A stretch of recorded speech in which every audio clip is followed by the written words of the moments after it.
अस्सलाम वालेकुम, this is अरसान from रसाया academy. और आज की इस वीडियो में हम टीचिंग प्रोफेशन पार्ट 2 के एमसीक्यूज़ सॉल्व करेंगे।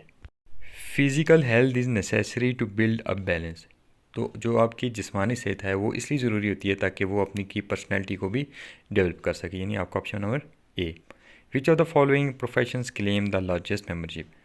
तो देखें, आपका कौन सा पेशा है जिसमें सबसे ज़्यादा रुकनी था, तो वो आपका शोबा तालीम है, यानी आपकी टीचिंग है। ऑप्शन नंबर ए।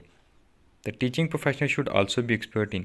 तो ये जो आपके पेशा वराना लोग हैं जो शोबा तालीम से जुड़े होते हैं, तो इनका एक बहुत अहम रोल होता है, वो होता है सोशल कॉन्टैक्ट, यानी समाजी राब्ते भी इनके साथ चलते रहने चाहिए। Option number D.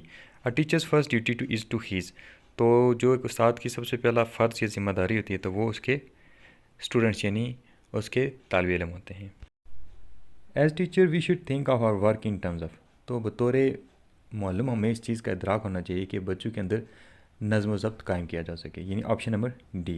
The function of a teacher is primarily that of a.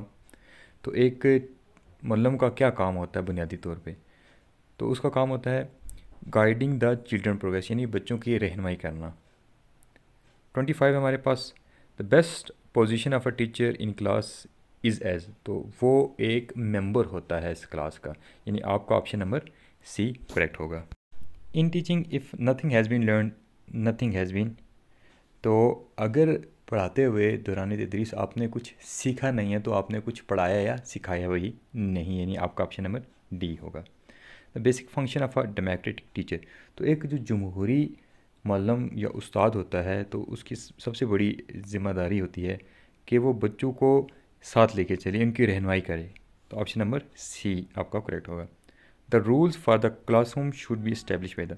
तो ये एक बड़ा इंपॉर्टेंट क्वेश्चन है। लोग अक्सर का यहाँ पे कंफ्यूज होते हैं कि यहाँ पे जस्ट टीचर आना चाहिए या प्रिंसिपल इन टीचर्स आना चाहिए। तो याद रखिएगा, जो क्लासरूम के रूल्स होते हैं वो स्कूल के रूल से डिफरेंट होते हैं। तो यहाँ पे जब स्टूडेंट और टीचर दोनों मिलकर रूल्स बनाते हैं, एक्चुअल में यहाँ पे टीचर लीड कर रहा होता है और स्टूडेंट की इन्वॉल्वमेंट होती है। और अगर इस तरह के रूल्स बनाए जाएंगे तो उसका फ़ायदा ये होगा कि वो फेयर भी होंगे और वो इफ़ेक्टिव भी होंगे और आपका जो एक पॉजिटिव इन्वायरमेंट भी बनेगा।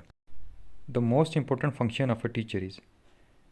तो जो सबसे ज़रूरी फंक्शन है आपका बीइंग ए टीचर, आपने क्या काम करना होता है, आपने कैसे फंक्शन करना होता है।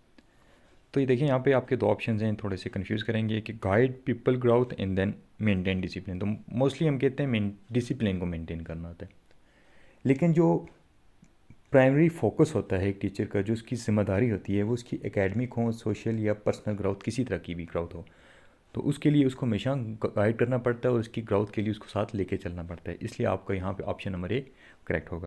Least required duty of a teacher is. तो ऑब्वियसली आपका ऑप्शन नंबर ए आ जाएगा, यानी visiting homes of students. The students respect the teacher due to his.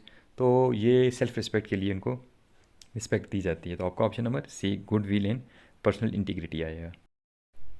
One should select a career in terms of. तो जब भी किसी ने कोई कैरियर अपना सेलेक्ट करना होता है, उसकी बुनियाद रखनी चाहिए, तो हमेशा वैल्यूज़ यानी इकदार पे रखनी चाहिए। Option number A. The reason most often give by man for selecting teaching profession is. तो ये इसलिए होता है ताकि वो अपनी सोसाइटी को सर्व कर सकें, यानी option number B desire to serve society. As a group teacher tend to be relatively. तो अगर ग्रो के तौर पे देखा जाए तो टीचर कंजर्वेटिव होता है, यानी वो चेंज के थोड़ा ख़िलाफ़ खड़ा होता है। Option number B. The most important single factor in teaching success is. तो एक बहुत जो इंपॉर्टेंट फैक्टर होता है सक्सेस के लिए, वो टीचर की पर्सनैलिटी होती है।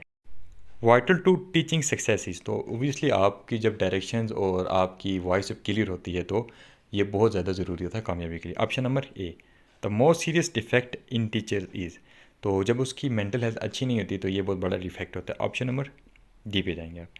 The relationship of teacher with student should be. तो ओबियसली स्टूडेंट को ना इतना ज़्यादा ईजी होना चाहिए और ना इतना ज़्यादा स्ट्रिक्ट माहौल मिलना चाहिए कि वो परफॉर्म ना कर सके। तो इसलिए आपका option number be friendly and dignified आएगा। उम्मीद है आपको आज की वीडियो पसंद आई होगी। वीडियो को लाइक करना, चैनल को सब्सक्राइब करना मत भूलिएगा। मिलते हैं नेक्स्ट वीडियो।